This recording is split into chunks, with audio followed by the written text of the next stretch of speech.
That Range Life, episode 41. 41. So we had last week a big milestone of episode 40, which we had our other genuine friend, John Claffey, Tour Edge hashtag marketing guy, over to hang out for a bit, and the show broke out, which is exactly how that show came across to me. I want to be clear with people. Chris, John, and I all live near each other, relatively speaking. And so we said, hey, COVID's been rough. We can hang out outside. We got to get some gear from John anyway. I'm like, well, let's just do it. And, I'm the nice midpoint. Let's get together and maybe we'll make something out of it, like that Range Life. And so it's exactly that. It was a hangout turned into a show. And I think it was a good way to talk about golf nerd stuff, letting your hair down and just be like normalish people. I mean, not too normal. Let's take it easy for a second, but it was good. It was a lot of fun. It was fun. You're so far now from me, though. You're like so far away. I know the urge to like. we commented a few times, like the urge to like do this to someone. You're like, can't do it. And I did love the mid-show hand sanitizer handoff. Anyway, I texted Chris during the week and we said, hey, look, 40 episodes. That's a big show. I like to think of it as that's the end of an era. That marks the end of phase one of that Range Life of shows, sometimes about golf. And we're going to enter phase two. What does phase two look like to everybody? Not that different, but we're going to go about things a little different, try to shorten these shows up for you a little bit. And hey, I think phase two is going to be especially coming into the winter here, is going to be very much a work in progress, but we'll try to mix it up a little bit for everybody. And Chris, I think you're on board with that, right? I am, yeah, man. I mean, we're gonna stick with like, what got us here. We're not gonna, we're still gonna do our gear talk, the hugely popular segment Gear Talk. Mm-hmm. But then we're also gonna mix in some other sort of new stuff. So like today, we're gonna reach out into a new segment, that Range Life news, sometimes about golf. Sometimes, no promises. One promise we will make. We'll see how our moods are come this Sunday. The news sometimes about golf will not be about politics next week. Oh, that's 100% true. Don't come here for that. We don't have any of that. That's on the old show. A couple episodes. Right. Or a lockdown. But anyways, for Gear Talk this week, you've got your hands on some new wedges, right? Yep. So we're going to talk about those a little bit, and then we've got a couple cool announcements. Well, one for sure around kind of a 10th anniversary golf news segment. Yeah. That's a good one. I'm pretty excited about. May make me a regular golf consumer. We'll talk about that when we get to it. But I'm excited about that news section. And then, time permitting, we're going to talk about a round of golf that you played at a very special place. Mm-hmm. I don't think the viewers can see the logo on that hat of yours, but you're being big time logo guy with that one. Yeah. Well, the problem was I was wearing my DRH T-shirt from your online store, right, which I appreciate that. So I went, I can't wear like my usual hat. So, this one's sitting here, and like, yeah, now I'm just doing one of these things. Not a big deal. Before we get going, obviously, hey, do us a favor, go to Chris's YouTube page and subscribe. We keep teasing all these different things coming your way, but we swear to God they're coming. We got stuff. We continually will have stuff. Yeah, it's a boring part of the season. We got to get creative. Damn it, we're going to. So yeah, go down here, go to Chris's page via clicking on YouTube, and when you hover over it on my website, and then hit subscribe. But if you're on Chris's page already, subscribe, like, comment, give us all that. Tell us what you want to see here. And a shout out to my pal Scoob, who comments every week on the show. God bless him. Who's Scoob? I think the guy who comments, like, is this a guy you know in real life too? No, he's just a pal. He's just an internet pal. All right. Internet golf friends are the worst, the best.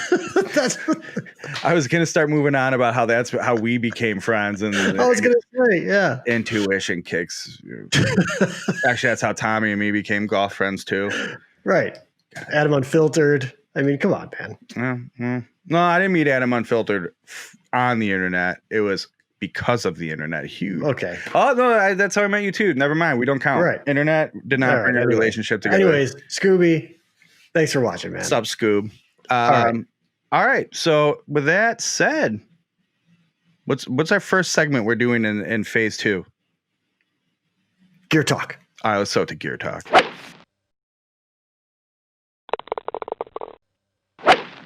All right, William.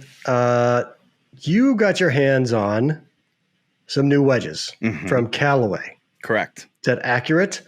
They're the Mack Daddy CB. When did they actually come out, or are they out?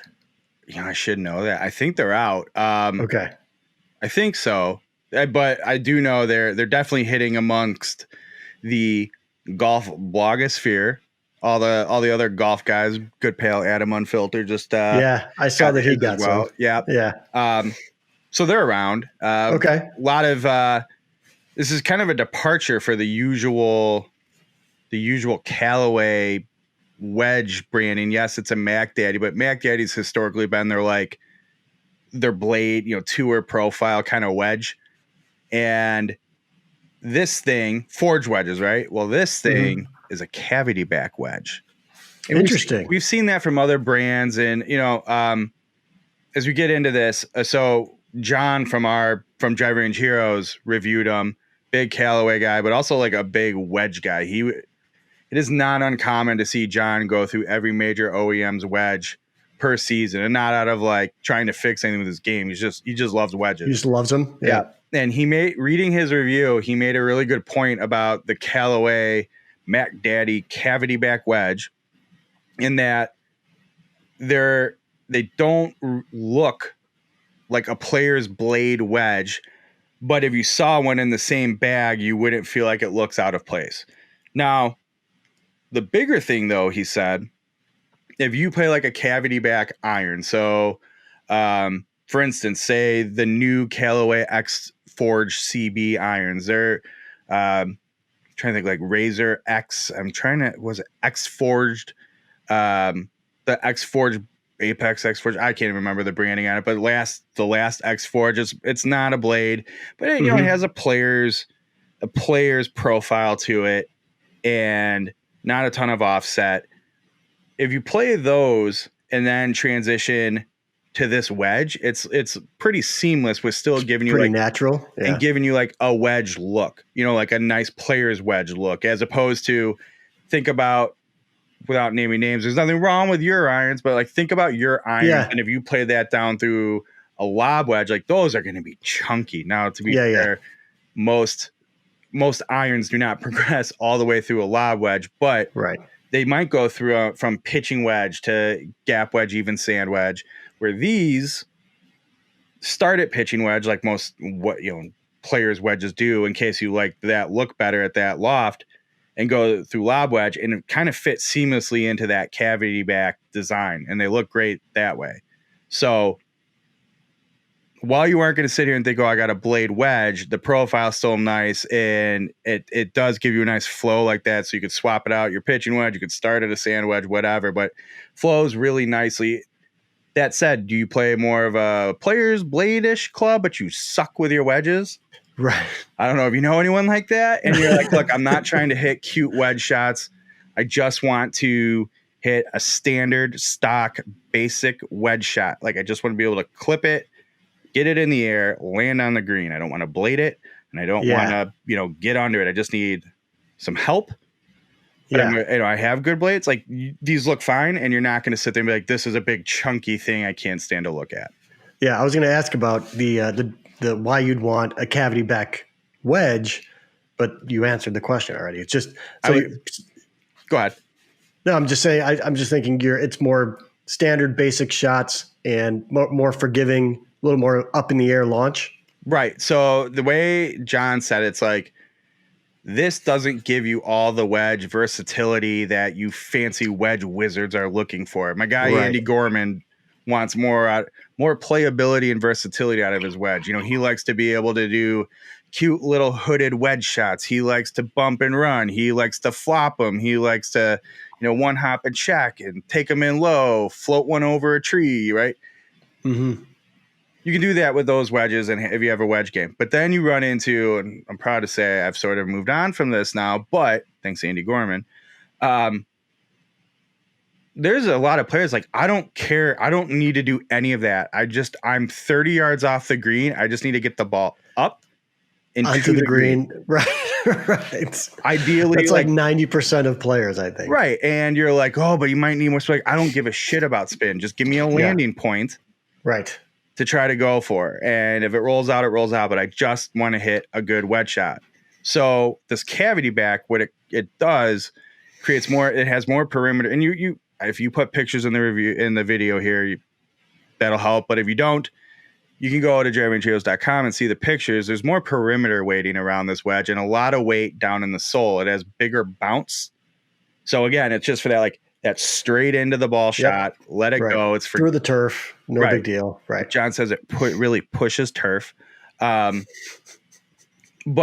if you don't hit the center of the face, like it's still gonna have a consistent flight and roll. Like it's going to help you more, and it's not gonna sting and punish you like a blade wedge might, or as much. When I go back to that, like that thick sole for more bounce, I should say more bounce. It's a thicker sole, and that's a good point. Like, right, a lot of people, that's where they start getting into the goofy sole grinds because they like to lay it open. They like to do this, do that, and the bounce allows them to do it. With these wedges, it is a little thicker. They range from 12 degrees of bounce to 14 degrees of bounce, depending on what loft you get. And people shouldn't be scared of that. But it's like if you just need to stand at the ball, go back, go forward, lead with your hands a little bit, let the bounce do the work. It's perfect. It's a pretty straight, round sole grind. And, that's what it's there for. It's really good out of the rough and out of the sand for sure. But it's designed to let you just hit a straightforward, basic wedge shot with tons of forgiveness. So again, that center of gravity is low, so it is going to try to get the ball up in the air a little more than like players like me, wedge wizards like me, are used to. And again, that's fine. I think, shit, man, you and I play with guys like this all the time, where it's like you don't need a fancy wedge, and you shouldn't be You shouldn't be trying to hit magic shots. Just hit the ball straight and land it. That's what this wedge is great at. And again, you hit it toward the toe, where it's like if you're using your fancy Tour Mura, if you hit that thing on the toe, you lose all your spin, the ball dies, you can lose distance, whatever. This, you're barely going to notice. I can hear some wedge guy going, yeah, but I need that feedback. I need that position. If you're playing this wedge, no, you don't. You need to hit the ball well. Right. That's the point of this. The point isn't to give Phil Mickelson all of his wedge options. It's not what he's looking for. It's to get the schmo and the pro-am wasting Phil's Wednesday the ability to at least not embarrass himself and pick up as much in front of Phil. You know what I mean? Right. So it's tremendously forgiving. The looks aren't big and chunky. They mask that forgiveness well. And John puts it fairly interesting. He's like, it's not a versatile wedge, and that's a good thing. Basically, the stuff you lose from like a player's wedge, you gain back in a fair trade of forgiveness and consistency. And really, like in longer shots, right? The full swing 85-yard sand wedge, it's easy. Just hit a good straight in the air sand wedge shot from 85 yards, full swing. Just get it up, hit the green, drop and stop. You're done. Right. Not shaping it, not trying to flight it a little bit. Just hit your wedge forward and straight onto the green from 85 yards. Okay. It's fantastic. So it's a neat little, I think it's a neat little piece in the market of, hey, I want a good looking club. It's not now. There's plenty more big, chunky, forgiving wedges out there. It's not that, but like, I just need a good looking, reliable wedge. I can hit basic shots consistently, and they did a great job with it. That is how I would describe the Callaway Mack Daddy CB wedge as reviewed by John Heisey at driverangeheroes.com. I was going to say, if you want full review, more details, go to the website. And link in the link below here. You can click on it, or if you're already on the website, figure it out. And if you're there and you decide, hey, not for me. I'm too good of a wedge player. There's a link in the review to the Callaway MD5 Jaws wedges. You can look at those. Oh, yeah. You can look at those hot shot. Right. I used to think I was good enough. The CBs sound pretty inviting. It's funny. I'll be the first one to say when they came out, I'm like, I mean, I get it for the golf market. Like, I'm not this guy. Then the box came and I'm like learning more about him. And I'm sitting there going, and I had a conversation with John, like about, hey, got the wedges in. I'll get it. We got to get them to you. And I was like, it's such a basic concept of why this is a wedge like this is good for golfers. And I'm totally missing the point of it. And I have the wrong attitude. And like once I adjusted my attitude, looked, and one thing I will say from the beginning, man, that weighting, they are so balanced on the old waggle test. Like really, that club swings beautifully. Just, and that's perimeter weighting, lower center of gravity. Right. But it's a neat little wedge. And I think, frankly, I think Callaway fanboys like John happens to be pretty good at with his wedge, but a fanboy of Callaway like John, who's like, I'm just not good enough for all these like forged tour level wedges. You're going to love it. It's a good wedge. All right. Read more about it at drivingrangeheroes.com. Is that Gear Talk? That's Gear Talk.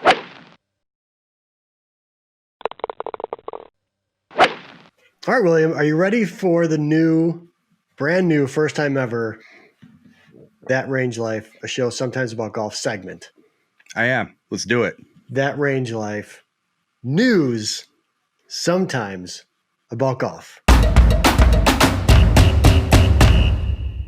So as you're watching this on what's today? Monday. You're watching this on Thursday. We recorded on Monday. We're recording on Monday this week. So hot off the presses is an announcement from Nippon Shafts. Am I saying that properly? Right? Nippon Shafts, celebrating a 10th anniversary of their steel shafts, the Modus series of steel shafts, right? Mm-hmm. Now you're a big golf shaft guy, Bill. What is this? It's good recovery. What does this announcement mean to you as the head golf nerd of That Range Life?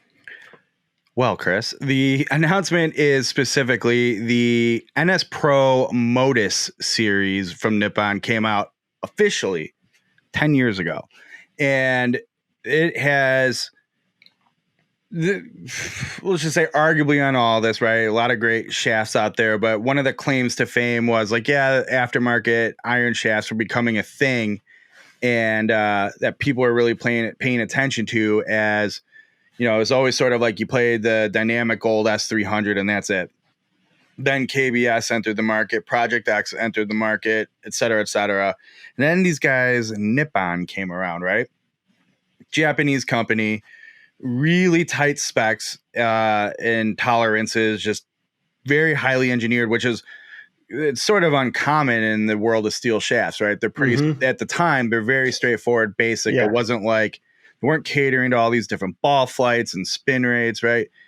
They're just shafts that felt a certain way or didn't feel a certain way. And I can't wait for it. I hope actually some real golf nerd comes in and like challenges me on that, because there is a pretty cool like 80s, 90s history of steel shafts, and so many of them aren't even around anymore. But anyway, so Nippon came out and it's this high-end Japanese steel shaft that was sort of unheard of in terms of steel shaft quality. And then they eventually came out with this Modus Tour, or this Modus line, and it was more tour level. And just I can't tell you a ton of like what the difference was with Modus then, and now it's really all they have is the Modus Tour stuff. Yeah. And I have played probably going back almost 10 years, just shy of. I've had the Modus Tour 130 in and out of irons for years. The first Cobra King forged MB CB combos, right? Or CB MB combos. I got a set pured at Club Champion and put in those, and they were awesome. So it's like one of those sets of shafts I've always kept around, because you get them in there.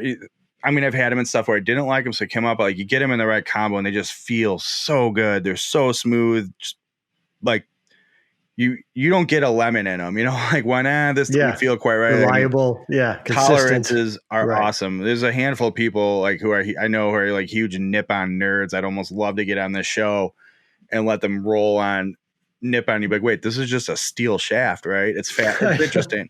So anyway, they make great gear. Actually, my current gamers have Nippon Tour 130s in them. Love that shaft. But anyway, so to celebrate the 10th anniversary of the Pro Modus name and brand of their steel shafts, they're coming out with a limited edition Pro Modus Tour 115 shaft in a black finish. Black. Yeah. And it looks, I'm looking at it right now. I brought up the press release in case I needed to refer to it. And it's got this cool black, I'm assuming PVD finish, and all the graphics and everything are silver.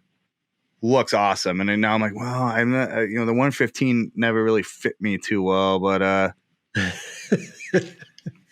I could use it in a wedge. The cool thing about them too is that 2,000 sets available. Mm-hmm. I believe I read right. So legit limited anniversary edition of this shaft, which is pretty cool. Yeah, you might need to put some calls in for me on this. The more I look at it, I'll figure it out. I'm a versatile golf club review guy. I can figure out how to make these work. They look amazing. I believe in you. Throw them in a couple new wedges to be named later this season, or currently that'd be dope, man. Wedge, but that'd be dope. I might have to, when we get off this, might have to blow in a text or a call to someone like, yo, can you just grab these so when these new wedges are around? Just saying. And for those of you who aren't Bill Bush with all these amazing golf contacts in the industry, because he's such a big golf guy, huge, available on the aftermarket November 12th. I believe that is also correct. So you can go and grab them yourself. Yep. One thing I noticed here, one of the big names that I've always associated with Nippon is Sergio Garcia. He had plenty of success with them.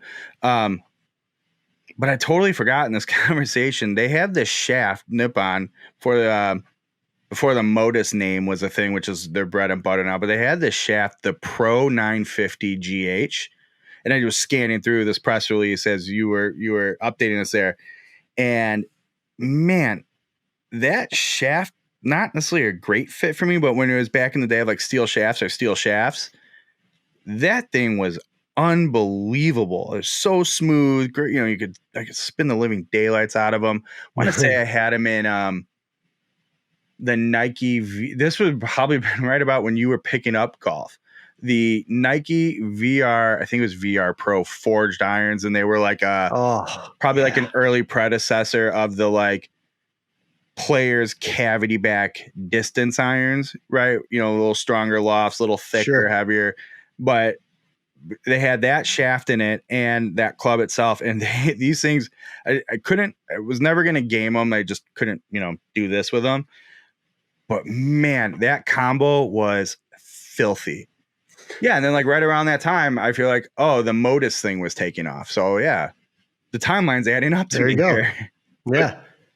Actually, I take that back. Modus would have been out, but they like ran in parallel, and that Nippon Pro 950 was sick. But check it out. I think it's gonna be. Listen, check out Nippon in general. I'm a Nippon advocate, but look, you get one of these black iron shafts. They look awesome. They do look awesome. It's so good. Yeah. I think it's irons. Yeah, but not just wedges. Anyway, there you go. 2,000 sets, November 12th. Go check it out. Let me put it in my phone here real quick. All right. And if you want more information, go back over to drivingrangeheroes.com. Yeah, check it out. Go look in our news section. You'll find a nice Nippon release. Yeah, we have a news section. Wow. Look. All right, that's the first segment. That Range Life news sometimes about golf. Yep, that's it. I think I liked it. Real quick, I found this too before I get going. Forgot I still had two of these. Check that out. The Kirkland Oh man, yeah, with the 3-pack. Kirkland, they were a 4-pack. Thank you. Oh, Kirkland for gloves. like $10. And I was thinking, like, my last 2 gloves I've been using are all pretty worn. I'll throw these on. I said, no. I'm saving these for next season. We'll finish out these last couple of weeks here with these with the garbage. Yeah. Saving these fresh K-Sig gloves.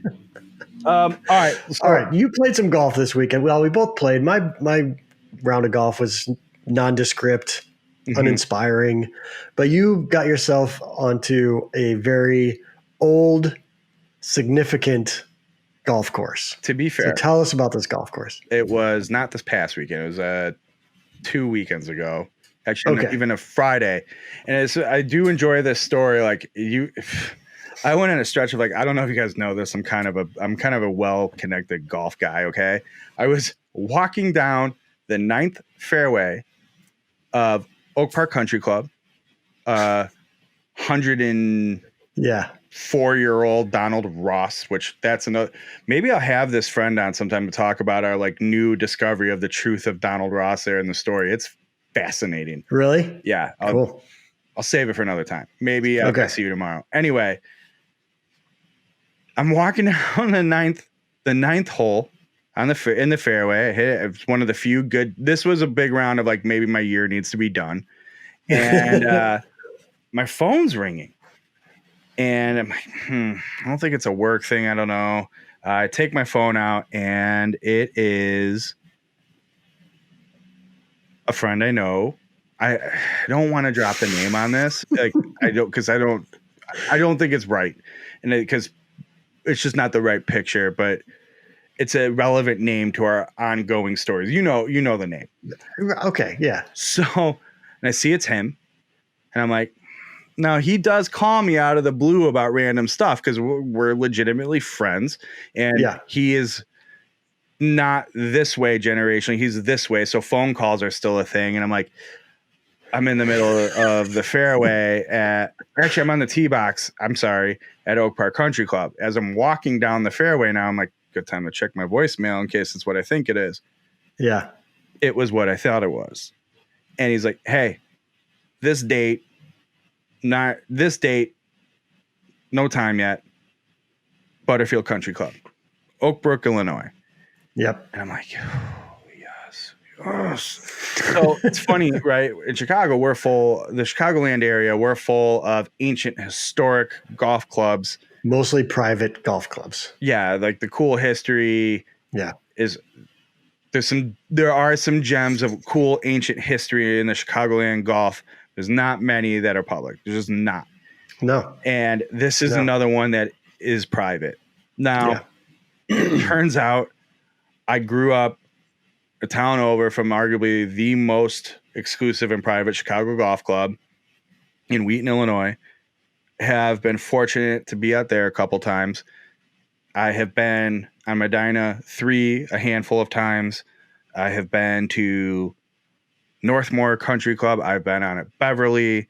I've been, Glen Oak and Glen Ellen, which isn't super exclusive, but sort of like when you grow up not a country club kid, and that's like, even though it never looked like it, like that's the pearly gates you can't get through sort of a thing. Yeah. So I've been on there a handful of times, but the point there is, like, these are all the things all the courses growing up, greatest game ever played. You will never step foot on any of those. Like, come on, Dad, what if I'm really good at golf, or what if I'm rich or whatever? And he's like, no, it's not how it works. It's like, to get on there is like, it's just not going to happen. It's very exclusive, whatever. And it's like, okay, so my whole life, right, there's these handful of courses that were just on there, like, you'll never step foot there. And not even because of, like, the golf element and history element really only took hold later in life, but there's still that sort of, like, I'm like just enchanted by the historical part of it. And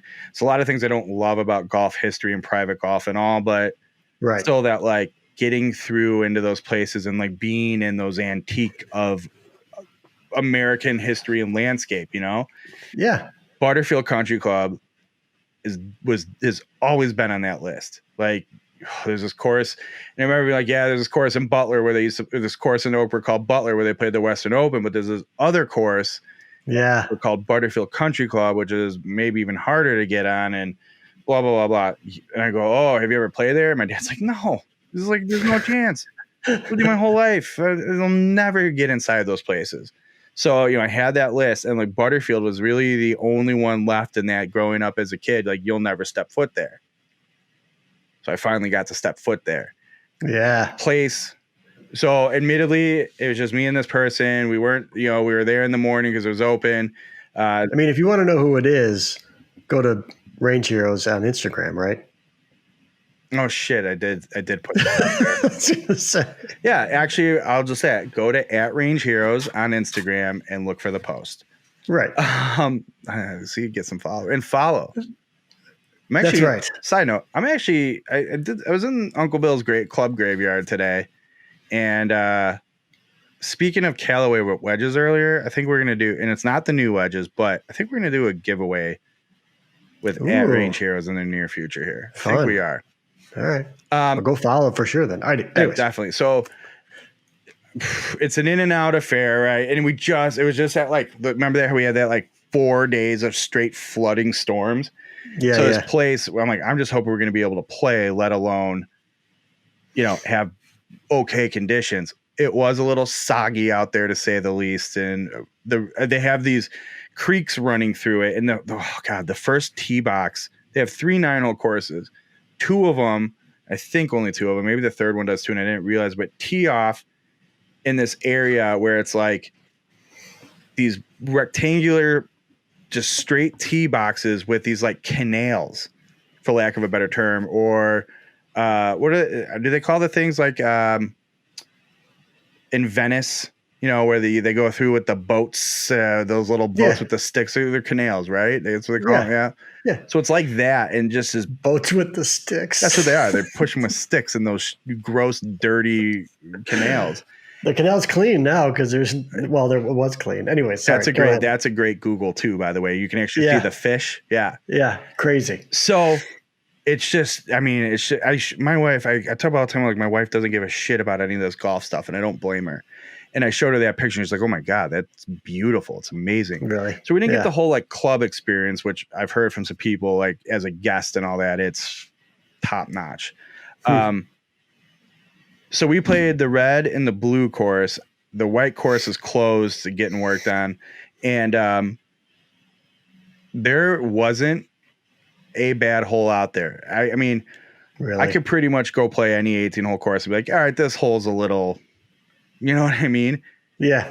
There was zero. I mean, that might be because of property. That might be because of water. It could be, you name it.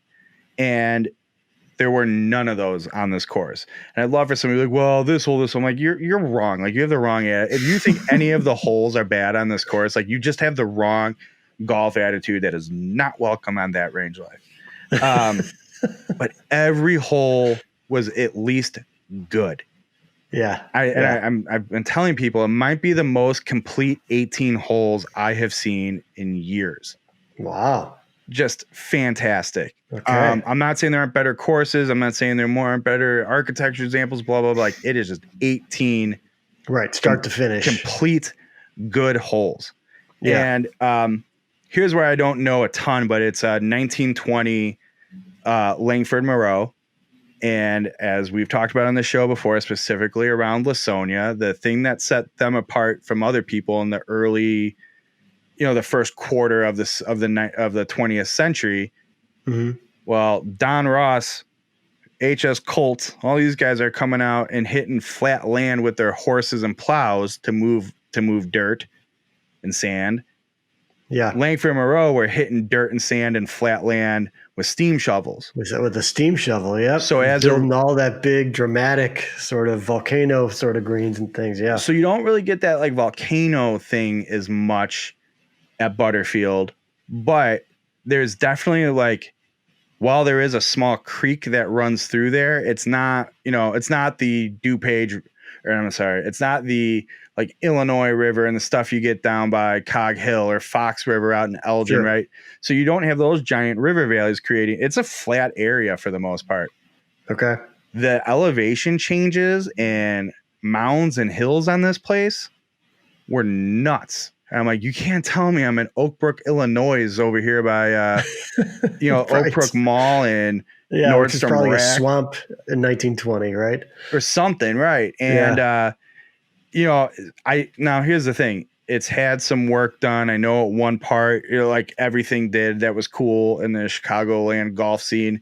It got brutalized by someone from its original golden era design at some point, I think. But they did a renovation to this place sometime in the 2000s. I can't remember the date. 2008 sounds familiar to me, Okay. but I don't know, because I don't know the course well enough to be like, oh man, this is really like the original. But according to John on our site, who's like a big golf history architecture guy, he's saying the word there was that it's a renovation where they maintained a lot of the ideals and design elements, and like this is in line with a Langford Moreau design and layout. For one reason or another, they weren't going to restore it to its original one. I think for like membership preference and modern play. Two, it might have just not been physically possible. Yeah. But when you're out there, like it's very easy if you don't know anybody, go like, yeah, this is a textbook Langford Moreau. It's awesome. That's awesome. And I mean, we're talking super cool early 1900s, late 1800s, right? Rectangular greens, the croquet fields that, are undulated and all. And that's what kills me. They have these big mounds and hills and valleys in these greens. But if they were to just take them and flatten them, perfect long rectangles. There's one that had like a 90-degree angle, like up a mound, and I'm standing there with my friend, hitting putts at it, and we're watching him just go up this thing and down like a quarter pipe, right? And we see there's a pin plate, like an old cup, right? Pin placement about like 3 feet off the front of that. And he's like, just imagine. Now, mind you, too, this is like probably a 70-yard deep green. It's huge. Yeah, that's probably a hugely exaggerated number. It might be more like in that 150 feet front to back.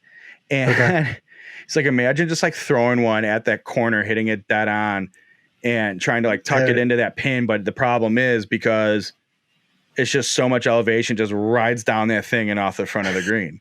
Right. I mean, it was just crazy, but these greens were so cool. Everything about it was just so well done. It's awesome. I'm like 100 years old. So I like to think. Do you want to show off your swag? Oh yeah. And so again, stop in the pro shop. Like, you gotta bring something home from Butterfield. And you're like, all right, there's the hat. It's just a great hat. But that wasn't the piece de resistance, right?